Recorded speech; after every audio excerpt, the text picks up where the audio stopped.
Jadi sebenarnya kita punya banyak langkah untuk bisa kita lakukan.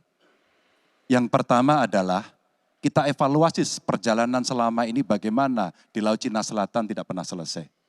Sudah dengan DOC, sudah dengan COC, 20 tahun lebih tidak pernah selesai.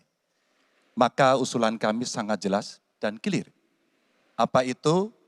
Kesepakatan sementara. Kenapa kesepakatan sementara? Ini mesti kita dorong dan kita inisiatif agar kita bisa mencegah sesuatu yang tidak kita inginkan. Kita tahu persis, modernisasi peralatan di Tiongkok akan selesai di tahun 2027. Apa artinya? Kalau kita bicara One China Policy, maka seluruh dunia pasti akan mengakui bagaimana peran itu. Yang kedua, ketika kemudian peran itu menjadi kuat, maka bukan tidak mungkin cerita-cerita potensi terjadinya konflik dengan negara lain akan muncul. Mungkin perangnya tidak sampai ke Indonesia. Tapi pada sisi lain, kita bisa kena dampak. Yang berikutnya, bagaimana patroli bisa kita perkuat juga di wilayah Laut Cina Selatan. Maka kita butuh tanker-tanker terapung yang bisa dipakai untuk tentara-tentara TNI Angkatan Laut kita untuk bisa berpatroli. Sehingga logistiknya menjadi sangat murah. Tidak lagi kembali ke titik awal atau mereka bilang kami hanya pergi. Kalau kembali kami tidak bisa lagi karena logistik kami habis. Maka inilah titik-titik penting yang mesti kita dorong dan kita akan bisa membawa posisi inisiatif ini untuk membuat tadi yang saya sampaikan adalah kesepakatan sementara untuk menghindari potensi-potensi yang lainnya lebih tinggi. Kita akan meredam dengan cara itu. Jawaban Pak Ganjar tidak ada satu kata pun menyebut kata ASEAN. Padahal kata kuncinya di dalam menyelesaikan persoalan ini adalah ASEAN. Dan Indonesia negara terbesar di ASEAN, pendiri ASEAN. Indonesia harus kembali menjadi pemimpin ASEAN yang dominan. Bukan sekedar hadirin dalam summit-summit ASEAN. Kita menjangkau semua dan negara-negara ASEAN yang sekarang ini menjadi pintu masuk bagi kekuatan Tiongkok misalnya di Laut Cina Selatan. Apakah itu Laos, apakah itu Myanmar sekarang, itu akan menjadi bagian dari kesepakatan ASEAN terhadap wilayah Laut Cina Selatan. Bila di ASEAN kita membangun kesepakatan, bagaimana kita menata, bagaimana menghadapi kekuatan luar ASEAN. Karena kekuatan luar ASEAN yang datang di sini, maka kita menghadapinya sebagai satu regional. Bukan sekedar Indonesia berhadapan dengan negara lain, tapi satu region. Dan Indonesia memimpin ASEAN. Itu kata kuncinya menurut saya. Terima kasih. Jadi keadaan Laut Cina Selatan menggarisbawahi bahwa kita perlu kekuatan pertahanan yang kuat. Kita perlu platform untuk patroli, kita perlu satelit, kita perlu banyak sekali. Dan untuk itu pertahanan harus kita bangun. Dan tadi ya sekali lagi Pak Anies ngomong-ngomong barang bekas karena Pak Anies rupanya tidak mengerti masalah pertahanan. Ya tidak. Saya bersedia Pak Anies mengundang Pak Anies di tempat yang Pak Anies suka kita diskusi. Saya akan bawa data. Saya akan bawa data yang sebenar-benarnya. Ya. Jadi barang-barang bekas itu menurut saya menyesatkan rakyat. Itu Pak tidak pantas seorang profesor ngomong-ngomong begitu ya. Karena dalam pertahanan hampir 50% alat-alat dimanapun adalah bekas. Tapi usianya masih muda. Wah, jadi habis Pak Prabowo. Ya. Terima kasih Mas Anies saya tidak memberikan catatan ASEAN. Saya tahu persis pengambilan keputusan di ASEAN itu rumitnya minta ampun. Karena harus dengan konsensus. Maka kenapa banyak persoalan tidak selesai. Disitulah ketika kemudian amanah yang diberikan kepada saya. Itu tadi respon dari 3 capres mengenai konflik di Laut Cina Selatan. Sekarang kita akan membahas hal tersebut. Kita akan berbincang dengan 2 orang narasumber. Yang pertama ada Syahroni Rofi, ini pengamat hubungan internasional UI. Selamat pagi, Bang Roni. Pagi Mas Bayu, Bu. Yang kedua bergabung bersama kami juga melalui sambungan online ada Pak Teguh Reza Syah, ini pengamat hubungan internasional. Selamat pagi Pak Reza. Selamat pagi, Assalamualaikum Pak Reza. Waalaikumsalam, selamat pagi, salam dari Unpad di Bandung. Baik, saya langsung ke Bang Roni terlebih dahulu. Ada 3 perspektif, 3 pendekatan yang disampaikan oleh 3 capres ketika menghadapi Laut Cina Selatan. Bagaimana Bang Roni menganalisis setiap jawaban yang diberikan oleh Capres. Oke, saya respon secara berurutan ya. Yang pertama begitu dari sisi 01 begitu Pak Anies menyatakan bahwa ASEAN menjadi faktor penting dalam urusan ini gitu. Jadi kita tidak bisa berkonflik langsung dengan China begitu karena China secara kekuatan militer dia sangat hegemonik.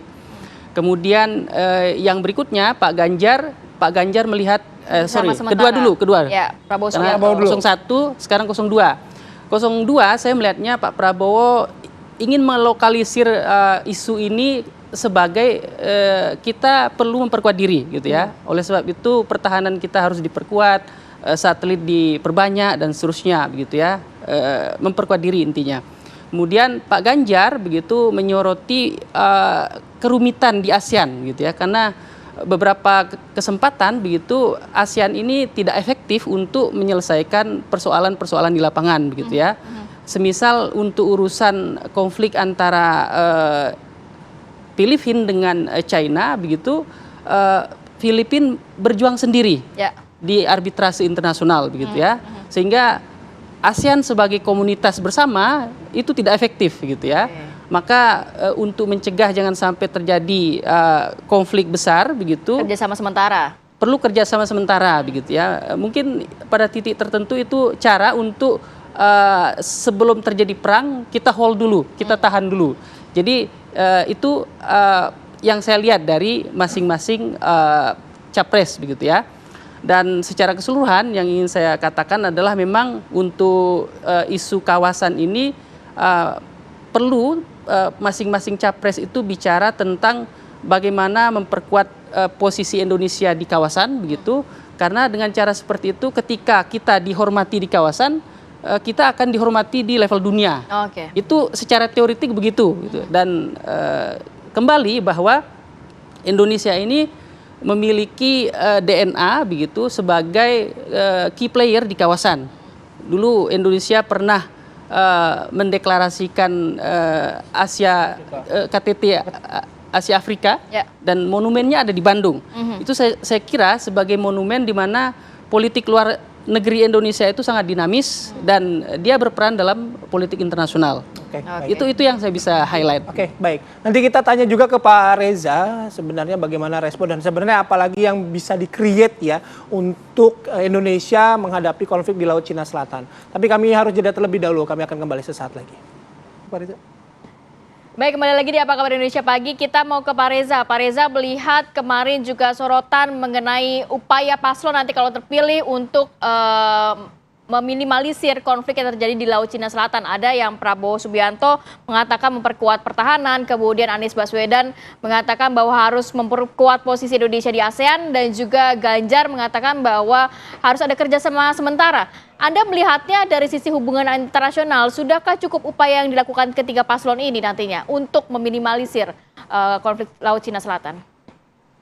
Baik, terima kasih. Secara prinsip saya bangga dengan ketiga calon tersebut ya. Mereka memahami Laut Cina Selatan secara mendalam. Mereka tahu sejarahnya, mereka juga mengetahui perkembangan terkininya, terutama sekali peranan Indonesia dalam ASEAN ya. Namun saya perhatikan mereka itu hanya fokus pada satu aspek saja yang mereka anggap penting.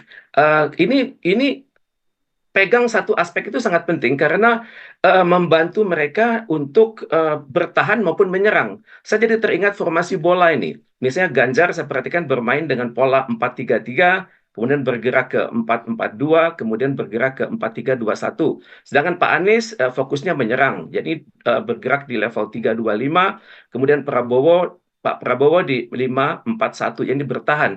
Jadi harus diakui fokus pada satu aspek itu penting karena membantu mereka memantapkan posisi, namun pada saat yang sama mereka terkendala oleh waktu yang ditetapkan oleh KPU. Izinkan saya masuk ke aspek di mana kekuatan mereka dan apa yang hendaknya perlu dibahas lebih lanjut sebenarnya ya. Misalnya kalau Pak Anies ya, beliau menyarankan kepemimpinan Indonesia dalam ASEAN. Secara spesifik beliau menggunakan kata kepanglimaan diplomatik. Ini asumsinya benar karena Indonesia adalah the natural leader dan kita adalah pendiri ASEAN dan organisasi regional di Indo-Pasifik itu nggak mungkin terwujud tanpa peranan Indonesia ya. Namun yang kemarin hendaknya masih bisa dibuka oleh Pak Anies adalah hendaknya kita itu bergerak di summit, kemudian di ASEAN Defense Ministerial Meeting, juga di ASEAN Defense Ministerial Meeting Plus, kemudian di East Asia Summit, kemudian juga di Shangri-La Dialogue, kemudian dengan dialog-dialog antara kawasan, misalnya ASEAN dengan Pacific PACOM misalnya ya. Tahan dulu Pak Reza, tahan ya. Pak Reza? Ya. Siap. Baik. Nampaknya Lanjut. kita ada ya. Kembali lagi Pak. Tadi agak sedikit terputus. Silakan Pak Reza, dilanjutkan. Baik, Pak Anies mengedepankan kepemimpinan diplomatik Indonesia dalam ASEAN. Itu benar, karena logikanya ada, yakni Indonesia itu natural leader, Indonesia itu founder of ASEAN, betul. Namun sayang karena waktu, Pak Anies tidak sempat berbicara lebih lanjut perihal apa yang kira-kira Indonesia bisa masukkan dalam ASEAN Summit, kemudian ASEAN Defense Ministerial Summit, kemudian ADMM Plus, kemudian East Asia Summit, kemudian dialog antar kawasan dalam ASEM misalnya. Sayang sekali Pak Anies terkendala waktu kemarin. Terutama sekali juga yang bisa dibuka adalah bagaimana efektivitas kerjasama dengan negara-negara tetangga di Indonesia sendiri. Kemudian Pak Prabowo dahsyat ya sebagai figur militer, beliau menyarankan perlunya memperkuat pertahanan Indonesia, kemudian meningkatkan sejumlah platform. Kalau sudah begini, saya teringat Indonesia tahun 60 sampai 65, di mana kita memiliki angkatan udara yang terkuat di Indo-Pasifik setelah Rusia ya. Pada saat itu MiG Rusia itu landing di Jakarta dan pandangan mata internasional itu tertuju ke Indonesia. Saya juga terkesan dengan Pak Teguh statement Reza Pak Shah Prabowo. tadi sudah menyoroti mengenai statement dari Anies Baswedan, nanti mengenai statement Prabowo Subianto dan juga Ganjar. Kita tahan dulu ya Pak, kita harus jeda dulu sejenak, kita akan kembali sesaat lagi, tetap bersama kami pemirsa di Apa Kabar Indonesia Pagi. Baik, kembali langsung perbincangan, saya mau ke Pak Teguh Reza Shah. Pak Reza, kalau tadi sudah menyoroti mengenai langkahnya Anies, bagaimana dengan Prabowo dan juga Ganjar Pak, silakan. Baik, untuk Pak Prabowo, saya berbangga hati ya melihat mengetahui tekad beliau untuk memperkuat pertahanan Indonesia dan tekad beliau juga untuk meningkatkan sejumlah platform. Dan ini kalau ini berjalan dengan baik, ini mengingatkan saya pada situasi TNI Angkatan Udara kita pada tahun 60 sampai 65, di mana kita adalah termasuk yang terkuat di Indo-Pasifik.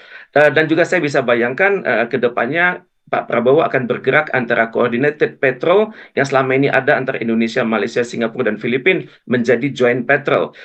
Juga untuk platform itu sangat penting untuk meningkatkan kekuatan pertahanan kita menghadapi berbagai situasi di Laut Cina Selatan.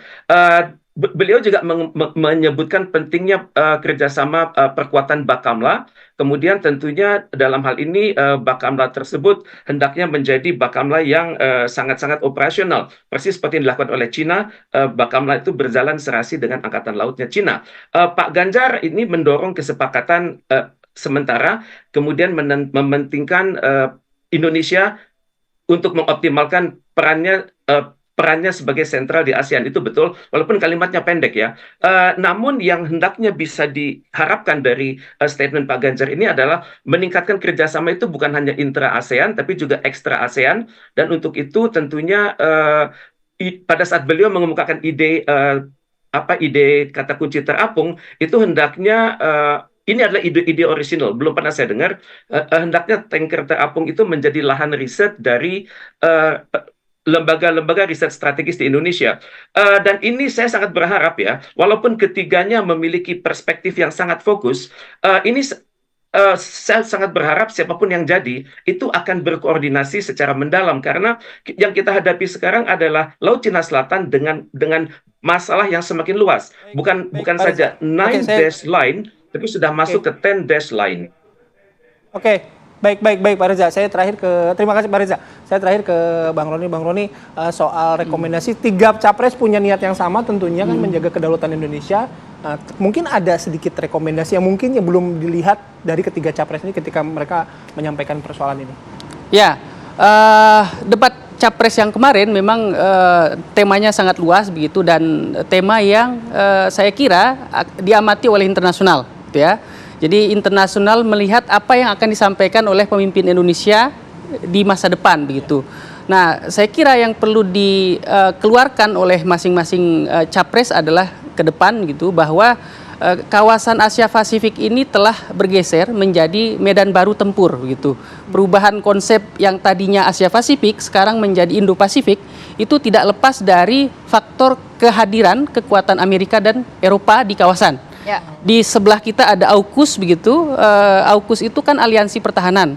Itu menunjukkan bahwa di kawasan kita ini ada dinamika yang sedang berkembang, dan kita sebagai bangsa harus mempersiapkan diri begitu, menganalisa, mendeteksi apa potensi ancaman di sekitar kita, kemudian apa yang perlu kita perkuat dari diri kita. Apakah udara, laut itu menjadi concern kita. Ya, lahan pertempurannya memang sudah berubah ya, itu harus diantisipasi. Baik, sekali lagi Pak Roni, terima kasih atas waktunya. Terima kasih Pak Roni, Reza juga Pak terima Reza, kasih atas waktunya sudah waktunya. bergabung bersama Sehat kami di selalu. Assalamualaikum. Apa Kabar Indonesia pagi kali ini.